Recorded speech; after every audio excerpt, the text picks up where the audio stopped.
Okay, तो question करते हैं आज हम। क्वेश्चन है मेरे पास, फ्रॉम ए राइफल, एक राइफल है, उसका मास है आपके पास कितना, 4 kg। ठीक है जी, मास ऑफ राइफल कितना दे दिया बेटा, 4 kg दे दिया। एंड ए बुलेट है, उसका मास कितना है बेटा मेरे पास, 50 ग्राम। 50 ग्राम एक राइफल है मेरे पास,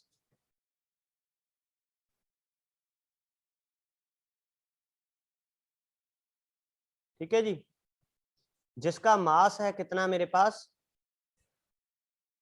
mass of rifle is 4 kilogram. And उसमें से एक बुलेट निकली, फायर्ड हुई गोली, उसका मास कितना है बेटा, 50 ग्राम। विद एन इनिशियल वेलोसिटी, जिसकी वेलोसिटी थी, इनिशियल वेलोसिटी यानी यू की वैल्यू दे दी कितनी, 35 मीटर पर सेकंड जी। ठीक है, calculate the initial recoil velocity, हमने वेलोसिटी निकालनी है कि कितनी वेलोसिटी के साथ गन जो है वो वापस हुई, रिकॉइल हुई। ठीक है, गन जो है जर्क मारा आपके शोल्डर को या आपके हैंड को, कितनी वेलोसिटी के साथ। तो रिकॉइल का मतलब हो गया यहाँ पे law of conservation of momentum follow कर रहा है ये, सही।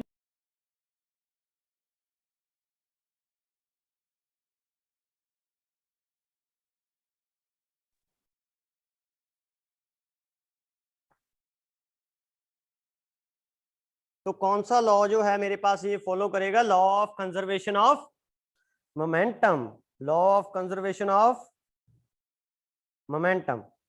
ठीक है, तो मोमेंटम में क्या कहते थे, जितना बिफोर था, पहले था पी, उतना ही आफ्टर होना चाहिए पी की वैल्यू। चलो जी, m1 क्या दे दिया, मास of rifle that is 4 kg।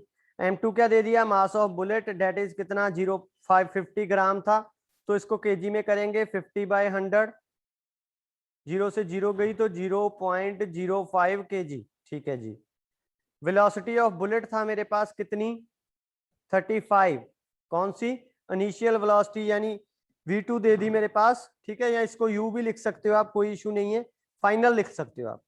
Recoil velocity of rifle निकालनी है आपने पहली, तो कितनी आएगा, तो फॉलो लगा दो इसमें, according to law of conservation of linear momentum, law of conservation of linear momentum that is momentum of rifle is equal to momentum of bullet.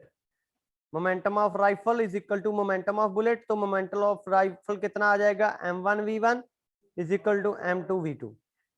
m1 दिया हुआ है 4 kg, v1 आपने निकालना है, m2 दिया हुआ है 0.05 kg, v2 दी दी, v1 आ जाएगी बेटा। तो यही मेरे पास रिकॉइल वेलोसिटी निकाल दी आपने इसकी। क्लियर है बेटा, यस और नो, इज इट ओके,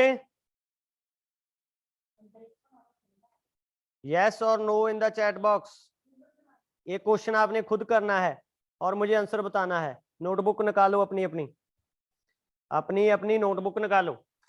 क्या दे दिया मैंने, for a rifle of mass, same है बस यहां पे कर लो, of mass 2 kg, 2 kg, bullet of mass कितना बेटा, 100 ग्राम कर लो, 100 ग्राम का बुलेट था। ठीक है जी, और fired with initial velocity, fired with initial velocity की जगह ये आपने निकालनी है, fired with how much initial velocity such that the recoil velocity of the rifle is, दे दी मैंने कितनी, 40 मीटर पर सेकंड। करो कैलकुलेट भाई, करो इसको, कैसे कैलकुलेट करेंगे, आंसर निकालना है मुझे, हरी अप। आपको गिवन है मास of rifle that is 2 kg, mass of bullet that is कितना दे दिया इन्होंने, 100 ग्राम, यानी कितना आ जाएगा, 100/100,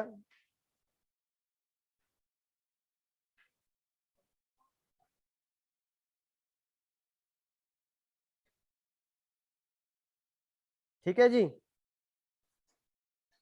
100 ग्राम, हाँ 1000 आएगा बेटा, ठीक है जी।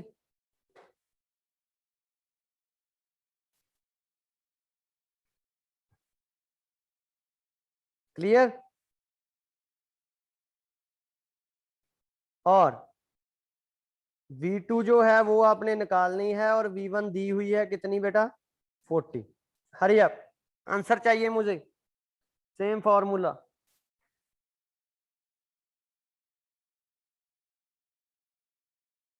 तो सेम फॉर्मूले में अप्लाई करोगे आप, M1V1 is equal to M2V2,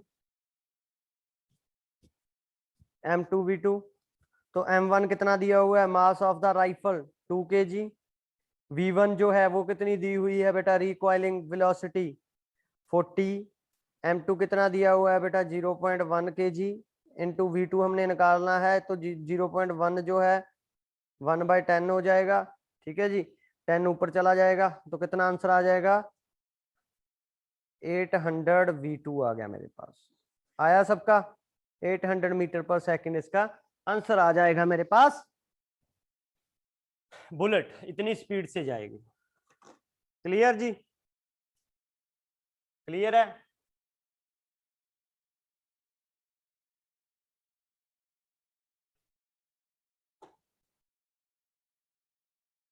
चलो जी, और करते हैं एक क्वेश्चन नंबर 4, देखो आपके पास। ओके, क्वेश्चन फर्स्ट में क्या पूछा इन्होंने, क्वेश्चन फर्स्ट में क्या बोला इन्होंने कि मेरे पास, कहता एनसीईआरटी का क्वेश्चन है जी आपका, कहते कि मेरे पास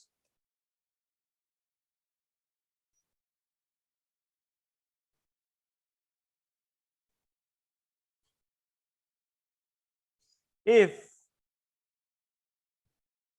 action is always equal to reaction, अगर मेरे पास जो एक्शन होगा ऑलवेज इक्वल टू रिएक्शन होगा, explain how horse can pull a cart. ठीक है, जो टांगा होगा वो कैसे काम करेगा। Answer, the third law of motion state that action is always equal to the reaction, but they act on two different body. आपको पता है कि एक्शन एंड रिएक्शन जब भी होगा वो टू डिफरेंट बॉडीज के ऊपर ही लगेगा मेरे पास, ठीक है जी। कभी भी एक बॉडीज के ऊपर एक्शन एंड रिएक्शन नहीं होगा। क्लियर, इसके लिए मेरे पास कितनी बॉडी चाहिए, 2, ठीक है जी। तो एक्शन एंड रिएक्शन कौन सा लॉ था, जल्दी जल्दी बताओ चैट बॉक्स में।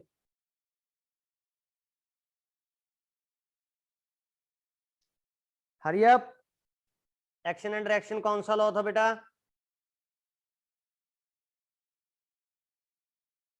थर्ड लॉ, वेरी गुड, ठीक है। आंसर आएगा इसका, the third law of motion state that action is always equal to reaction but they act on two different body. In this case horse क्या करेगा आपके पास, horse जो होगा, जो मेरे पास हॉर्स है वो क्या करेगा, exert a force on the ground, ground के ऊपर फोर्स लगाएगा, और विद हिज फीट, जैसे हम चलते हैं वो किसके वजह से, न्यूटन के थर्ड लॉ की वजह से, और जमीन उसके ऊपर रिएक्शन देगी, ठीक है। And the ground exert an equal and opposite force to the feet of the horse which enable the horse to move forward and caught pulled by the horse. Is it okay बेटा, clear है जी सबको, yes और no. जैसे we are able to walk किसकी वजह से, Newton के थर्ड लॉ की वजह से, वैसे ही जो घोड़ा होगा वो भी जमीन के ऊपर फोर्स लगाएगा और बदले में जमीन उसको क्या देगी, रिएक्शन। उसने एक्शन किसके ऊपर किया, धरती के ऊपर, ठीक है, ग्राउंड के ऊपर, और ग्राउंड उसको क्या देगा, रिएक्शन, ठीक है जी। क्वेश्चन है, explain why is it difficult for a fireman to hold a horse which eject a large amount of water at high velocity। ठीक है, तो जो आपके पास एक फायरमैन होता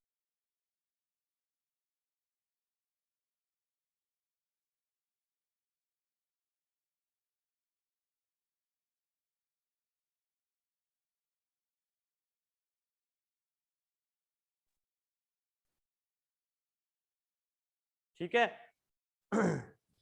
तो वो क्या करता है, उसको डिफिकल्टी आती है होल्ड को, जो उसकी गन होती है उसको पकड़ने के लिए। क्यों? क्योंकि वो हाई वेलोसिटी के साथ पानी आगे को जाता है और वो उसको पीछे को धकेलेगी। ठीक है। The water that is ejected out from the hose in the forward direction comes out to the large momentum. तो उसमें मोमेंटम लार्ज होगा and equal amount of momentum is developed in the hose in the opposite direction and hence the hose is pushed backward. तो वो पीछे को jerk देगा। So it become difficult for a fireman to hold a horse which experience this large momentum. तो ये भी Newton के third law को ओबे करेगा। और इसमें क्या होगा बेटा, लॉ ऑफ कंजर्वेशन जो है वो फॉलो करेगा। ठीक है बेटा, क्लियर है?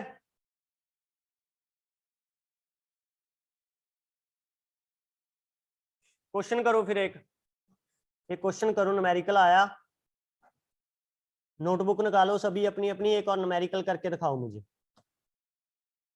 हरी आप। क्वेश्चन है आपके पास, a bullet of mass, same बेटा। क्वेश्चन है आपके पास, a bullet of mass 10 gram is fired with an initial velocity of 20 meter per second from a rifle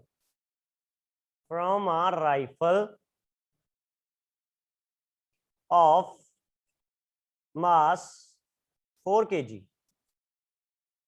Calculate the initial recoil velocity. Hurry up, I need the answer of the rifle. पहले भी करवाया आपको, answer बताओ मुझे, hurry up.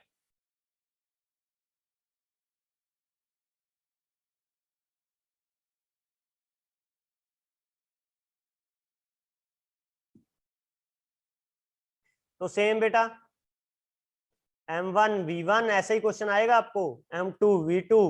M1 कितना दिया हुआ है, ए बुलेट ऑफ मास 10 ग्राम। ठीक है जी, तो 10 बाय कितना आ जाएगा यहाँ पे, ये अगर M2 बुलेट का है 10 by 100,000, 10 by 1000 is fired with initial velocity कितना 20 from a rifle of mass कितना दे दिया 4। V1 आपको कैलकुलेट करनी है, hurry up. V1 is equal to कितना आ जाएगा 10 बाय 1000 इंटू 20 बाय 4।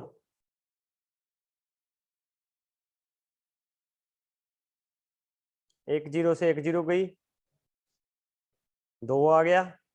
ठीक है जी, 2 से गया 5 आ गया। तो आंसर मेरे पास कितना आना चाहिए 0.005 0.05 मीटर पर सेकेंड। कितनों का आया ये आंसर, कितनों का आया? ठीक है बेटा,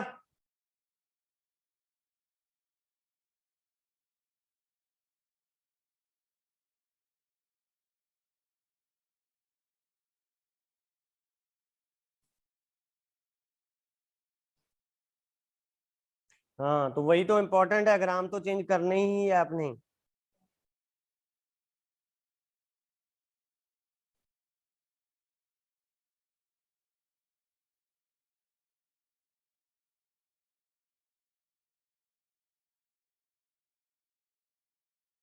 एक और करो बेटा।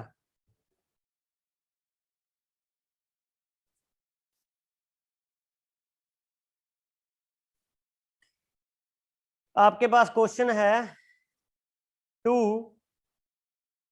क्वेश्चन है आपके पास 2, accelerate a vehicle of vehicle 2 लिख लो, 3 मीटर पर second square, what force will be needed if the mass of the vehicle is equal to 100 ग्राम। हरी अब बेटा, कितना आंसर आएगा? आपने एक व्हीकल है, कोई भी मोटरसाइकिल लगा लो, उसको एक्सेलरेट करना है, कितने स्पीड से? 3 मीटर पर सेकेंड स्क्वायर से एक्सेलरेट करना है। What force will be needed, कितनी फोर्स उसको चाहिए कि mass of the vehicle is equal to 100 gram हो, 100 किलोग्राम हो, सॉरी, तब इक्वल टू 100 किलोग्राम। ठीक है, तो देख लो फिर क्या क्या गिवन है आपको। गिवन क्या है बेटा? ए गिवन है आपको 3, एम गिवन है आपके पास 100, तो फोर्स मुझे निकालनी है। फोर्स का फॉर्मूला क्या होता है एम में? एफ इज इक्वल टू कर दो बेटा, एम की वैल्यू कितनी है? 100 इंटू 3, तो आंसर कितना आना चाहिए मेरे पास? 300 न्यूटन।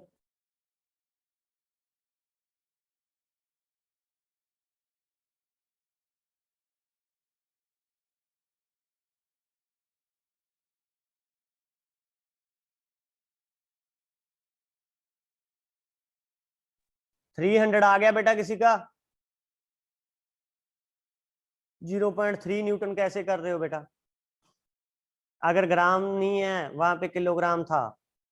ठीक है, चलो, ग्राम से अगर आपने लिख लिया तो ठीक है।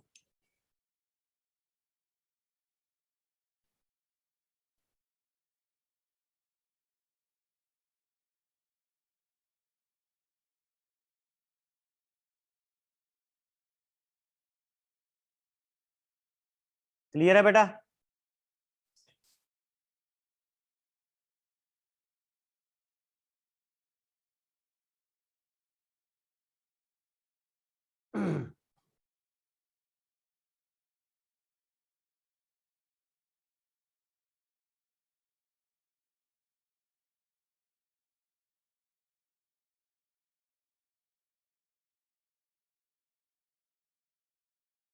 क्लियर जी?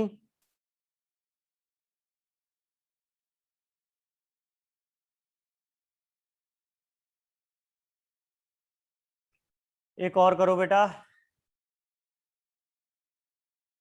आपके पास फोर्स गिवन है किसी बॉडी के ऊपर जो लग रही है 100 Newton ji.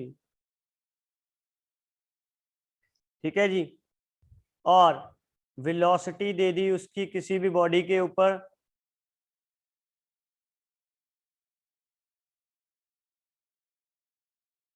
Rate of change of velocity दे दी, rate of change of velocity दे दी उसके ऊपर 50 जी।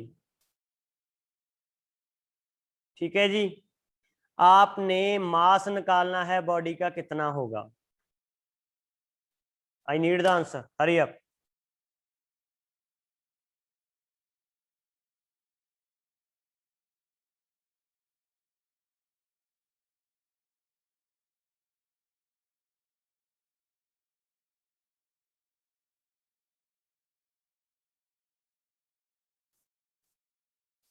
हरी अप बेटा, मास कितना आएगा?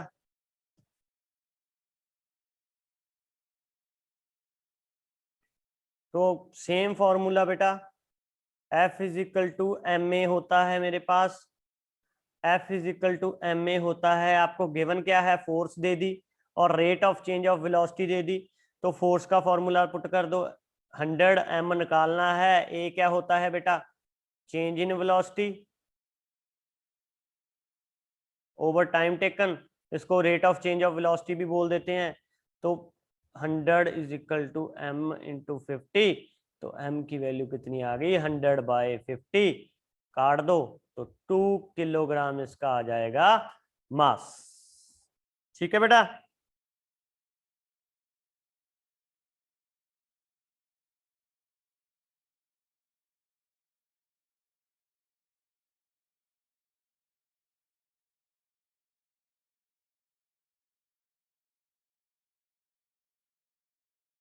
ओके अगर वो क्वेश्चन पूछ ले आपको, do action and reaction act on same body, तो आंसर क्या आएगा इसका, यस और no? Do action and reaction act on the same body, तो आंसर आएगा इसका no, it acts on the different bodies. ठीक है, क्लियर है बेटा? अगर वो पूछ लें कि what is the total momentum of the bullet and gun before firing, before firing total momentum तो कितना होगा? What is the total momentum of bullet and gun before firing?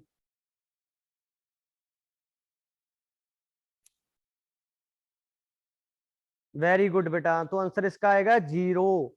क्यों? क्योंकि उन्होंने पूछा है बिफोर फायरिंग, 0 आंसर आएगा इसका। ठीक है, अगर आफ्टर दे देते तो ही मेरे पास law of conservation of momentum लगता ना, तो पहले जब आपके पास कोलिजन हुआ ही नहीं तब तो वैल्यू कितनी आनी चाहिए, 0 ही आनी चाहिए ना।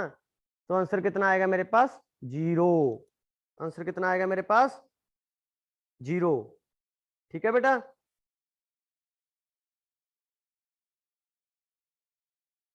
क्लियर? तो दो बॉडीज दे दी आपको, नेक्स्ट क्वेश्चन है, नेक्स्ट क्वेश्चन है बेटा आपके पास, दो बॉडीज दे दी, एक आपके पास है बाइक, एक आपके पास है कार। ठीक है जी, तो ज्यादा नर्सिया किसके पास होगा, ज्यादा नर्सिया किसके पास होगा? एक है कार, एक है बाइक, तो नर्सिया ज्यादा किसका होगा बेटा? तो आंसर आएगा मेरे पास कार। क्यों? क्योंकि कार का जो मास है वो ज्यादा है एज कंपेयर टू बाइक, तो जिसका जितना ज्यादा मास उतना ज्यादा क्या, इनर्शिया। ठीक है, वेरी गुड बेटा। उसके बाद नेक्स्ट क्वेश्चन है आपके पास, बताते जाओ बस चैट बॉक्स में, मैं पूछ रहा हूं। A body is moving with uniform acceleration, कोई भी बॉडी है वो यूनिफॉर्म एक्सेलरेशन से मूव कर रही है, इज इट्स मोमेंटम कांस्टेंट, तो उसका मोमेंटम कांस्टेंट होगा, यस और नो? उसका मोमेंटम कांस्टेंट होगा, यस और नो, अगर वो यूनिफॉर्म एक्सेलरेशन से मूव कर रही है। तो बेटा इसका आंसर आएगा नो, उसका मोमेंटम कांस्टेंट नहीं होगा। ठीक है, क्योंकि जो मोमेंटम होता है वो किसके ऊपर डिपेंड करता है बेटा, मास एंड वेलोसिटी, उसका एक्सेलरेशन के साथ कोई लेना देना ही नहीं है। ठीक है बेटा, नेक्स्ट क्वेश्चन बेटा, वो कहते वो कौन सी फिजिकल क्वांटिटी है जो क्रॉसपोंड करती है rate of change of momentum को? Name the physical quantity that corresponds to the rate of change of momentum, तो क्या आंसर आएगा इसका? हरी अब बेटा,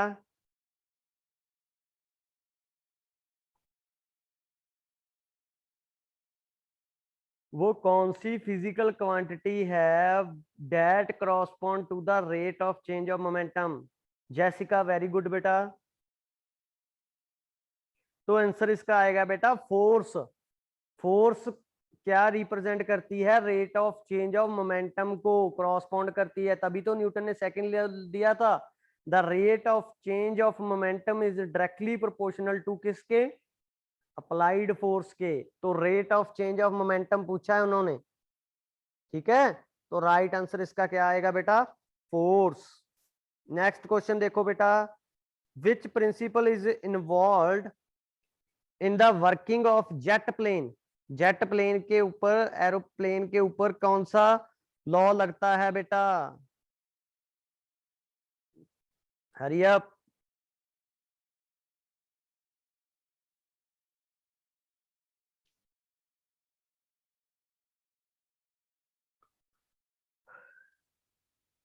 तो आंसर इसका आएगा बेटा third law, Newton third law लगेगा उसके ऊपर। ठीक है बेटा, क्लियर जी।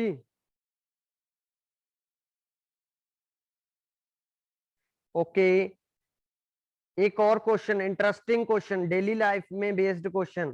कहते why can a small mass such as bullet kill a person when fired from a gun. जो बुलेट होती है, छोटा सा उसका तो मास होता है, लेकिन फिर भी उससे बंदा है जो मर जाता है, वो क्यों? क्यों बेटा? वेरी गुड बेटा कर्ण कुमार, वेरी गुड। और फोर्स का कोई लेना देना नहीं है बेटा, क्योंकि उसकी वेलोसिटी ज्यादा होगी। क्यों? क्योंकि because even if the mass of the bullet is small, it move out the gun with very high velocity due to which momentum produced is high. तो मोमेंटम उसका हाई होगा, मोमेंटम उसका क्या होगा? हाई होगा। P is equal to M V, momentum का formula क्या होता है मेरे पास? P is equal to M V. अगर मास स्मॉल हुआ तो वेलोसिटी उसकी क्या होगी? बहुत ज्यादा होगी। तो वेलोसिटी अगर ज्यादा हुई तो मोमेंटम भी क्या होगा उसका? हाई होगा। The high momentum of the bullet kill the person. ठीक है बेटा।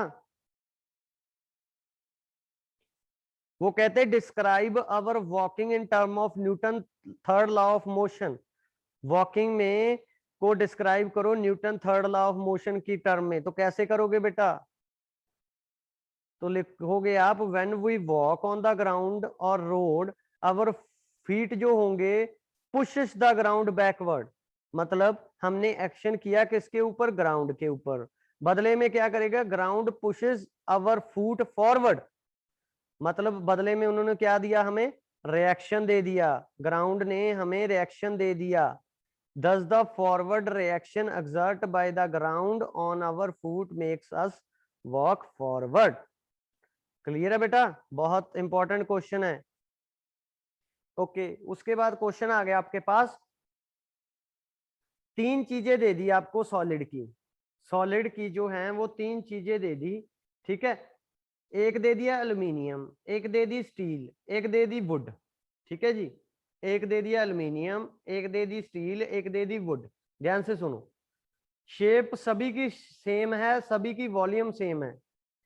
Which of them would have highest inertia? Inertia किसका ज्यादा होगा बेटा? तो आपको पता है एल्यूमिनियम भी हल्की होती है, वुड भी हल्की होती है, सबसे ज्यादा स्टील। ठीक है, तो steel has the highest inertia as the mass of the steel is higher. Clear जी? डेंसिटी भी उसकी ज्यादा होगी, मास भी उसका ज्यादा होगा। ठीक है जी, क्लियर।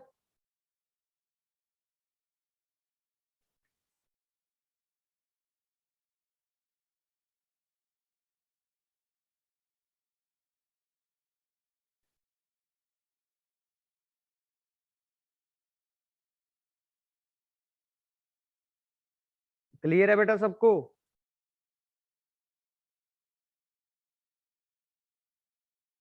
अगर वो पूछ ले इनर्शिया ऑफ रेस्ट की एग्जांपल बताओ जी, इनर्शिया ऑफ रेस्ट की एग्जांपल बताओ कोई, तो आप क्या करोगे कि हम कैरम जो खेलते हैं, कैरम की जो डीटियां होती हैं उनको एक जगह से एक के ऊपर एक के ऊपर एक के ऊपर एक रख देते हैं। जब हम हिट करते हैं तो बीच में से जिसके ऊपर हिट करते हैं वो निकल जाता है, बाकी एज इट इज रहते हैं। ठीक है जी, तो वो उसकी एग्जांपल है रेस्ट की।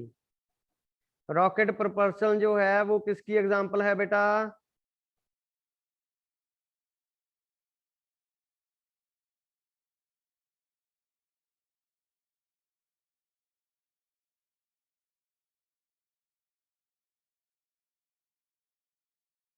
Third law. ठीक है बेटा, थर्ड लॉ की एग्जांपल है, लेकिन प्रिंसिपल कौन सा वर्क करता है उसके ऊपर? Conservation of linear momentum. ठीक है जी, कंजर्वेशन ऑफ लीनियर मोमेंटम। तो ये थी आज की आपकी क्लास। नेक्स्ट क्लास में हम एनसीईआरटी के क्वेश्चन आंसर इसकी ट्राई करेंगे। ऑलमोस्ट हमने कई क्वेश्चन जो है आपके सॉल्व कर लिए हैं। तो आपका होमवर्क क्या है, एनसीईआरटी के जितने भी क्वेश्चंस हैं उसको एक बार खुद ट्राई करने की कोशिश करना। ओके बेटा, see you in the next class, bye bye.